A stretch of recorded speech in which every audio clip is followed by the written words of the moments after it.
sobre o atendimento oncológico feito aos nossos pacientes. Né, Sâmia, conta pra mim, o que trouxe você aqui para conversar com a gente? Tudo bem, doutora? Tudo. A minha cachorra, ela já é castrada há 6 anos e, na verdade, eu estou com algumas dúvidas em relação às mamas dela, porque eu estou desconfiada que ela esteja com algum tumor. Então, eu a trouxe para poder fazer a avaliação. Joia, você palpou, viu alguma formação, algum aumento de volume? Não. Então, eu passei a mão, fiz a palpação, mas assim, eu não soube diagnosticar ao certo, né? Não sei. Tá certo. Então, como eu fiquei desconfiada, eu senti realmente um nódulo, mas eu não sei se é ou não. Tá. Então, preferi trazer. Então, já vou começar te elogiando, porque uma das principais orientações quando a gente pensa em tratar o câncer num animal é a gente fazer o diagnóstico precoce.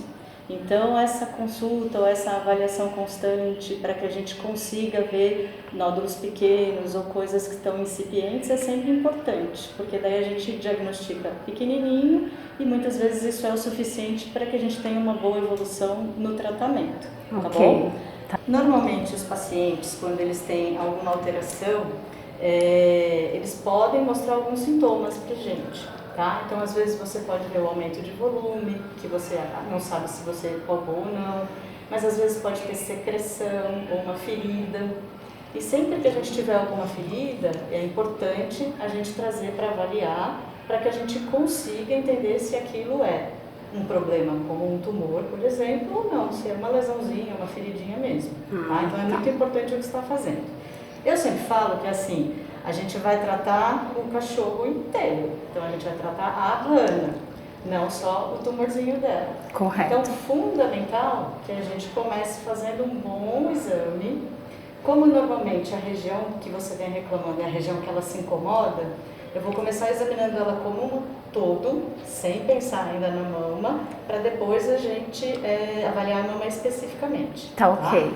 Normalmente você vai ver que o oncologista é assim, a gente brinca que eles querem sempre ver o cachorro todo e palpar os gânglios, tá? Os gânglios ou linfonodos, eles são a região por onde a gente tem a drenagem das regiões. Então, sempre quando tem, por exemplo, uma inflamação na boca, é capaz que esse linfonodo próximo fique aumentado, porque ele está drenando a região. Então, a gente sempre vai em busca dos linfonodos, porque é uma indicação para a gente se eles estão alterados ou não. Tá? Correto. Então, aqui, sim, vou palpar os seus linfonodos, dá licença, esses estão normais. Muito bom, minha amiga.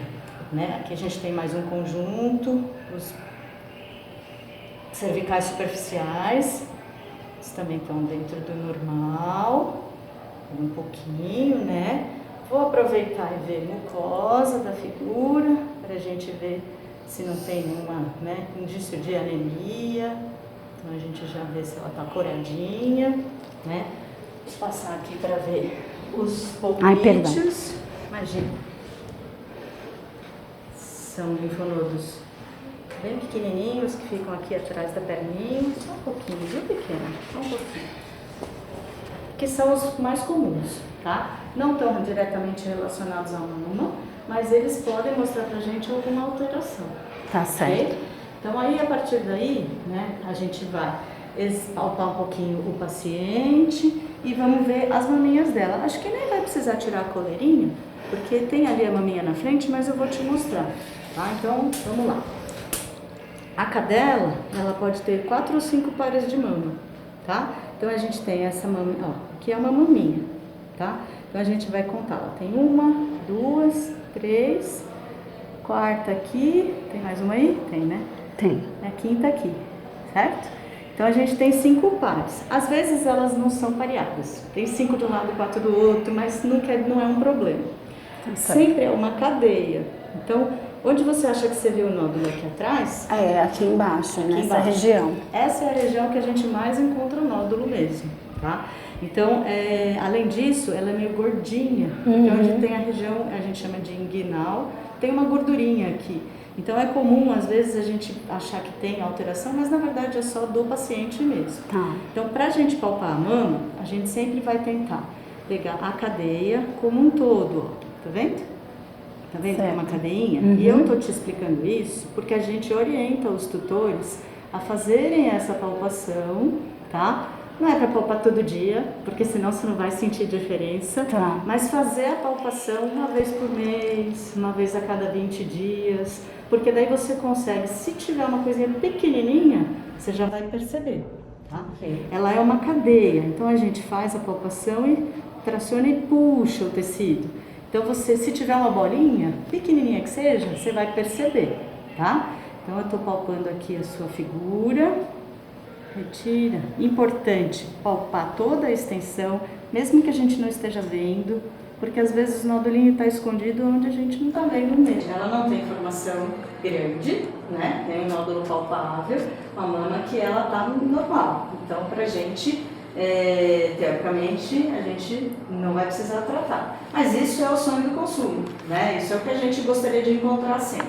Então, muitas vezes a gente recebe o paciente com nódulos muito grandes, às vezes ulcerados, né, com a pele ao redor bastante inflamada, avermelhada.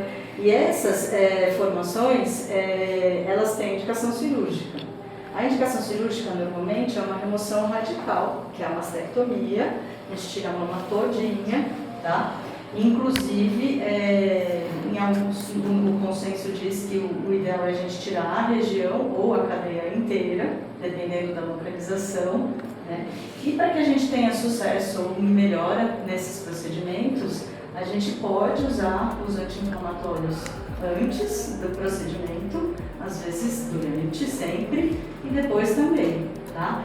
O uso deles antes, a gente preconiza para que a gente tenha um preparo da região. Então aquela pele que está toda vermelha, que ela fica meio mais espessa, irritada, quando a gente começa a tratar com anti-inflamatório, a gente consegue ter uma melhora dessa pele, que vai tanto favorecer o paciente, porque vai tirar a dor, né, vai dar mais conforto, como também vai fazer com que a gente tenha um ambiente mais propício para a cirurgia, né? Então, uma cirurgia que vai inflamar menos e tudo mais.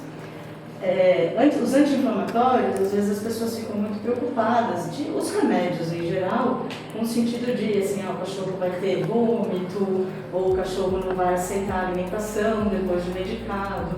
Então a gente busca usar tratamentos em que a gente não tenha esse tipo de efeito adverso, para que a gente possa usar a medicação por um tempo mais prolongado, favorecendo a recuperação do paciente, tá?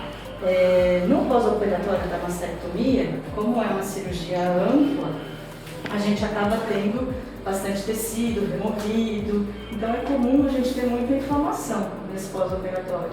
E aí o anti-inflamatório novamente, né, vai estar aí ajudando a gente a tirar essa inflamação e dar qualidade aí na recuperação do paciente. Quanto mais seletivo a gente puder usar esse anti-inflamatório, melhor, porque daí a gente vai ter menos efeitos adversos. Então é por isso que a gente busca aí sempre usar um anti-inflamatório que seja mais seletivo, né, que iniba COX-2, para que a gente possa ter então a resposta favorável ao que a gente está fazendo.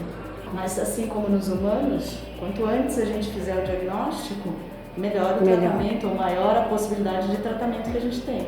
Continuando, como ela é uma senhora, a gente pode, né, fazer um ultrassom de abdômen, um raio-x do tórax, para a gente fazer um check-up e manter a saúde dela, né? Tá. Mas é controle. Acho que a gente vai só controlando e avaliando. Ah, tá. Então aí eu trago sempre para fazer o controle, então. Normalmente a visita semestral ou anual ao veterinário permite que quando a gente tem algum problema, a gente pega ele no comecinho. E aí é mais fácil de conseguir fazer esse tratamento.